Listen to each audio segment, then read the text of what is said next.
त्याचा जास्त बराच अनुभव मला मिळालेला आहे.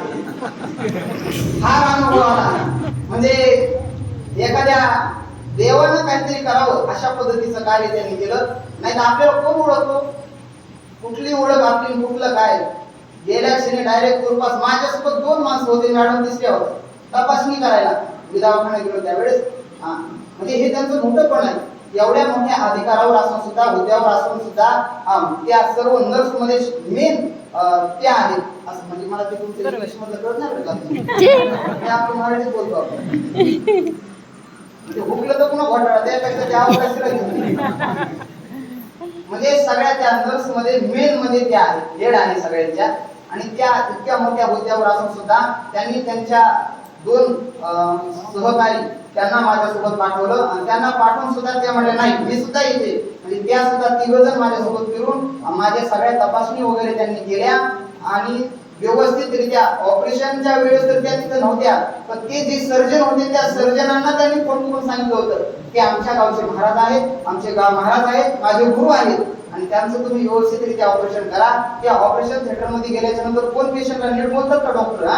फटाफट पडते तिथे काही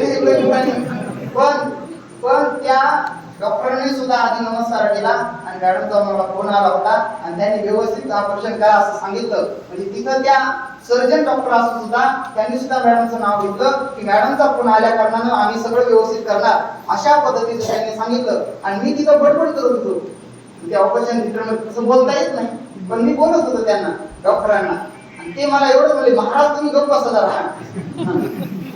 दुसरं कोणी असं तर लय बोललो असतो म्हणले.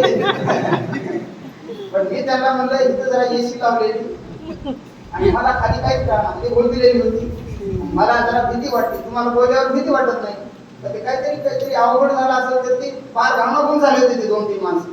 बऱ्याच वेळ झटत होते, त्यांना काहीतरी सापडत नव्हतं, काय माहित नाही मला, पण ते बेजार होत होते एवढं मात्र कळालं. तर मी त्याच्यात त्यांना बोलत होतो, बडबड करीत होतो.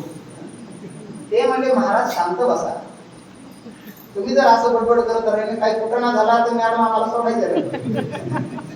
हे सगळं सांगण्याचा उद्देश म्हणजे ते सर्जन असून त्यांना सुद्धा मॅडमचा धराला माहिती आहे. म्हणजे एवढं मोठं त्या जे काही बीडचं हॉस्पिटल आहे त्या बीडच्या हॉस्पिटलमध्ये एवढा मोठा मान आदरणीय मॅडमचा आहे. आणि त्यांच्या गावचे आपण आहोत असं म्हणावं लागणार. ते आपल्या गावच्या